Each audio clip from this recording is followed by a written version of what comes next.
Yo, hey, not you real quick. Hey, you all laugh, but Cousins has been a pretty damn good quarterback. Not to, yeah, not to. No, we're not laughing about that. Not to shit on Jimmy. Yeah, not to shit on Jimmy. When have you ever heard Kyle say some shit like that about Jimmy? Right. So that's my thing. It's that he had to stop himself too. He was like, I can't even really talk about players after he already said like 8 lines about it. Like he even caught himself. But he says all that. Wait, he says all that, and the Vikings missed the playoffs last year. Like, what are we talking about? No. I have one question about that particular line with the Mahomes thing. I think you took it from the context of he said that why wouldn't you want that? What I took it as is how everybody would want Mahomes, right? He's ideal, but the reality of the situation is that you're not getting Mahomes. And if you don't have Mahomes, you would rather have Kirk Cousins than having somebody who runs around rather than doesn't execute your offense. That's how I took it.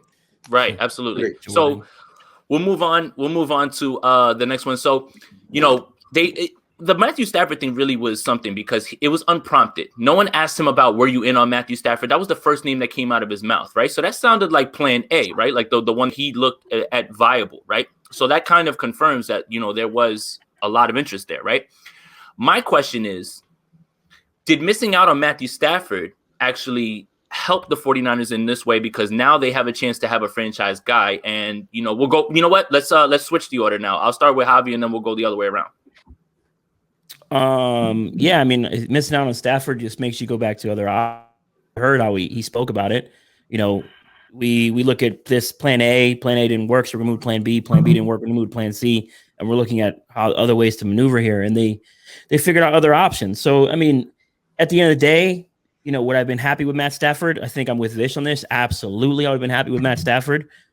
But if you're going to be able to get a guy who's what's Justin Fields or any of these other guys, they're all in their 20s, 22. You get a guy, you'll probably get a guy for the next 10 to 12 years where you're going to get Stafford maybe 5.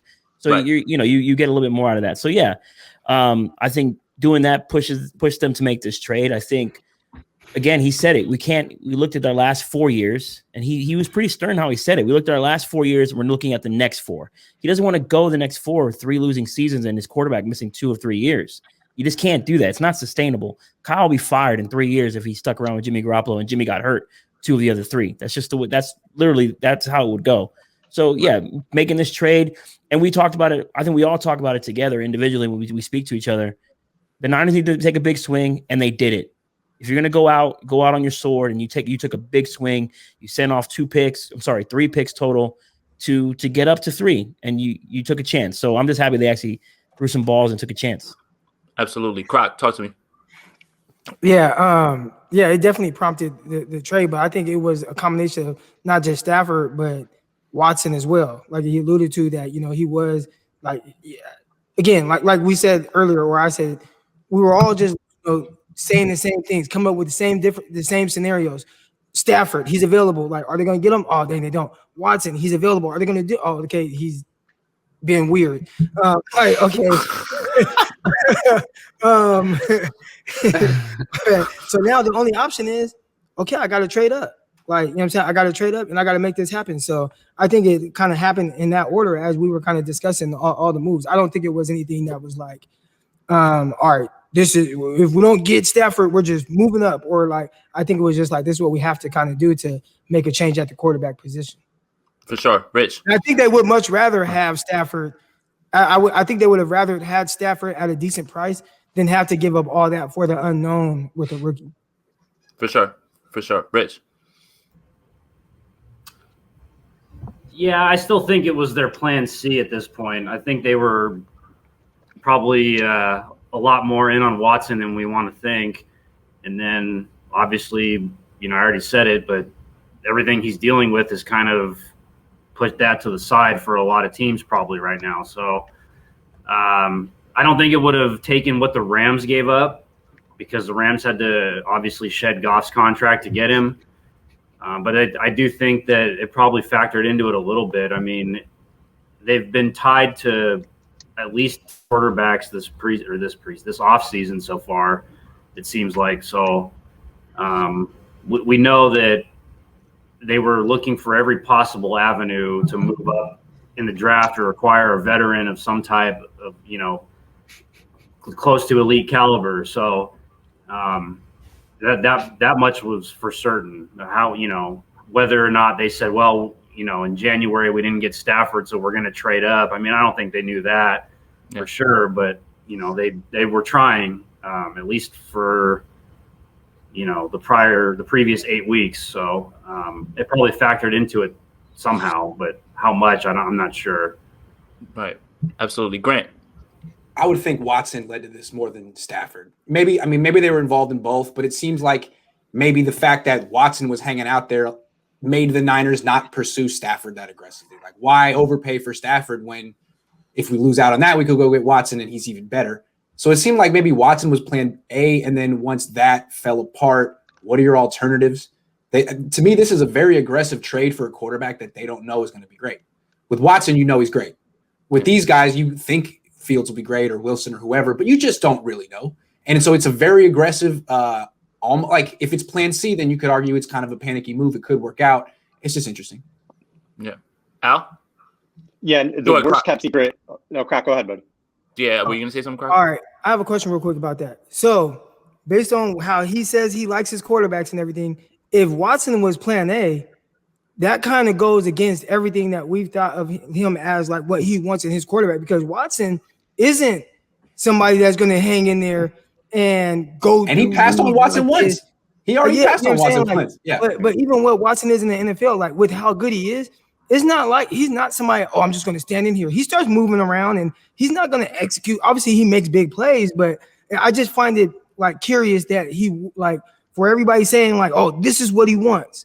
But then it's like, nah, like we wanted Watson too, and Watson is more like some of the other guys that we think he doesn't care for. So that was it. I just had to say that.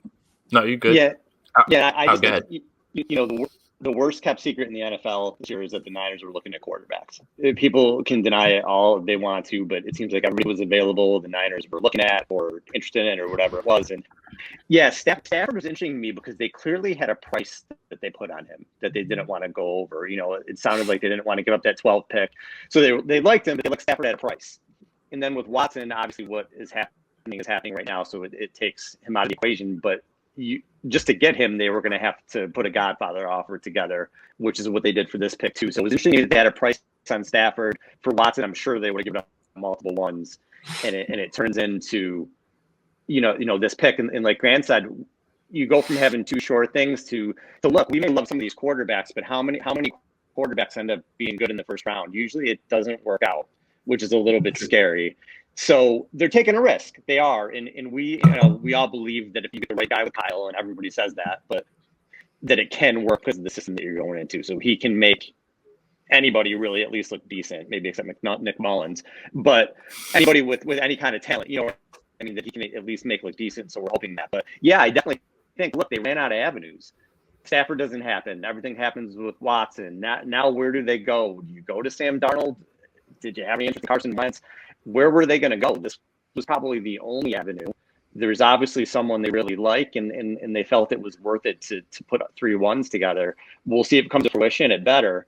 I'm hopeful. But yeah, I definitely think it was sort of a domino effect, Stafford and Watson. And then once everything kind of went away, it came to this. Right. Vish?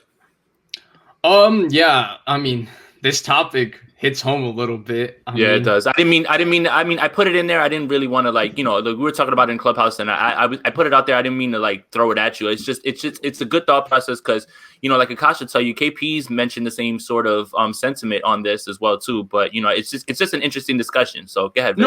No, for sure. And I'm joking obviously when I say that, but for those who didn't know, Matthew Stafford was my plan A for the longest time for the 49ers. I was hoping it would happen so bad. I was willing it into existence, and I willed it out of existence. So basically, I think it's a giant cause and effect. I do think they were in on Stafford, and I do think he would have been plan A. The problem for them was that they weren't Stafford's plan A. For whatever convenient reason, Stafford and McVay just happened to be in Cabo together, and it seemed like Stafford really wanted to go to the Rams, and the Lions obliged. And I really do think, as Croc and Grant have mentioned, that Watson was really the big move that they were plotting.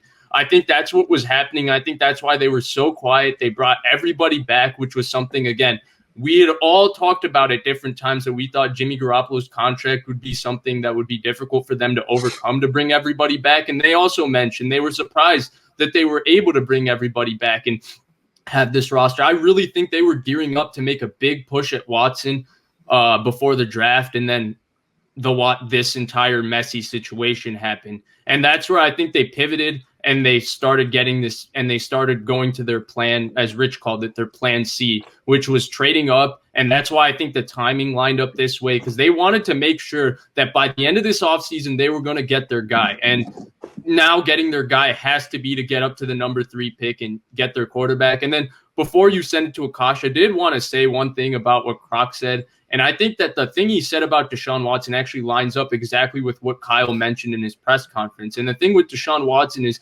especially if you looked at him from last year, he plays quarterback first and then gives you the off-schedule stuff. And I think that's what Kyle is looking for. They call it playing quarterback, both Kyle and Robert Saleh, when they mention it. But he wins from the pocket first, and then he runs around and gives you the added element. And that's what makes him special, and that's what makes him a top 5 quarterback. And that's why I think Kyle Shanahan would have loved him in this offense. Absolutely. Akash, take us home. Yeah, so my angle on this is a little different. So who's Kyle Shanahan's contemporary that we constantly compare him to? It's Sean McVay.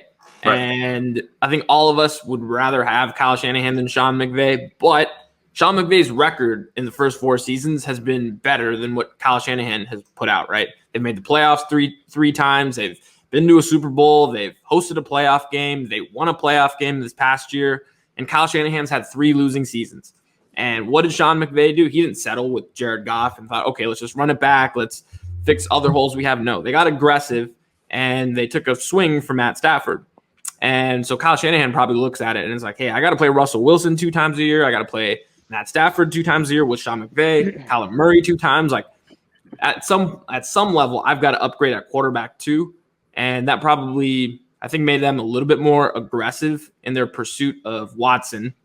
But obviously with everything going on off the field with Deshaun Watson, that could extend past the NFL draft. And I think the 49ers couldn't risk waiting till the summer or whenever this Watson stuff sorts itself out to make that move. So they had to go ahead and trade up to pick 3 for a rookie quarterback. And obviously there's risk involved with it. There's no sure thing in the NFL draft. Any of these guys, as much as we like them, could definitely fail. We think that they would succeed with Kyle Shanahan, but you don't know. And so I think they preferred a veteran quarterback from that route, from that standpoint. But those avenues just closed up. And so they had to go ahead and make this move.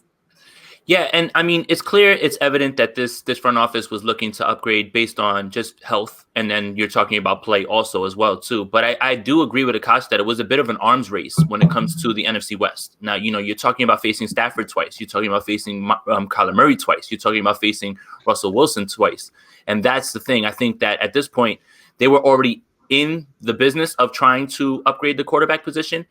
But it's good to see that they had plan A, B, and C, right? And they're pivoting and they're moving in the right direction. Like, and when things come to fruition, you get your new information. Okay, Stafford's a Ram. Okay, Watson, that doesn't seem like something that can happen right now just based off of what's going on around him. You can't sit around and wait. So I applaud the front office for just saying, you know what, this is it. This was part of one of the plans that we had. And this one might be the best way because, again, I've been fully on board with a rookie quarterback because of how loaded you can make this roster. You can bring in free agents. You can pay guys premiums. You can really insulate a rookie quarterback with a ton of talent. And with the coach, as Kyle Juszczyk has said, Kyle Shanahan is the offense.